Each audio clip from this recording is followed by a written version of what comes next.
En France, ce sont encore les conséquences de la tempête Nils. D'importantes chutes de neige tombent sur les hauteurs du pays. 3 skieurs sont morts aujourd'hui dans une avalanche à Val d'Isère en Savoie.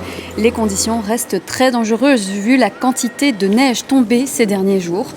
Et de grandes stations de ski dans les Alpes, mais aussi en Savoie, ont été fermées suite à la tempête Nils. Et cela ne rassure pas non plus chez nous les nombreux skieurs qui partent dans la région ce week-end. Les vacances commencent avec une certaine appréhension. C'est ce que nous allons voir avec Jérémy Dessalle et Juliette Pitti.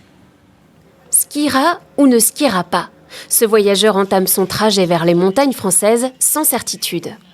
J'espère bien, c'est le but. Sinon, on verra bien ce qu'on pourra faire comme alternative. Je ne sais pas exactement par rapport à la tempête si la station est fermée, s'il y a eu beaucoup de chutes de neige, on ne sait pas trop, on va voir. Bon, nous, on n'a malheureusement pas pu les suivre pour vérifier, alors on a contacté des Belges sur place. Ce groupe d'amis séjourne en Savoie. On a pu skier le début de semaine, il y avait déjà une très belle neige.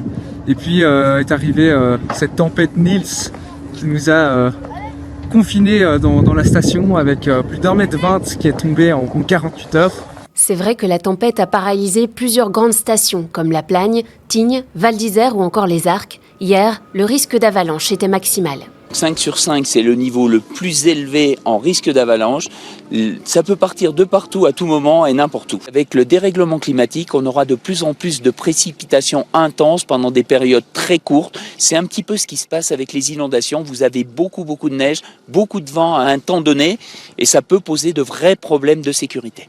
Les pistes de ski sont une destination phare pour les Belges qui partent en vacances pendant les congés de détente. C'est un sacré budget, alors la question se pose, pourront-ils être remboursés pour les jours de fermeture? On peut être remboursé de son forfait ski à partir du moment où il y a un certain pourcentage de la station qui est fermée, donc les remontes pentes. Il faut voir que ça doit être plus de 50% de la station qui est fermée. Et donc, on peut demander un remboursement de son forfait ski. Donc, si maintenant, pendant 2 jours, la station était fermée, on pourrait être remboursé des 2 jours de son forfait ski.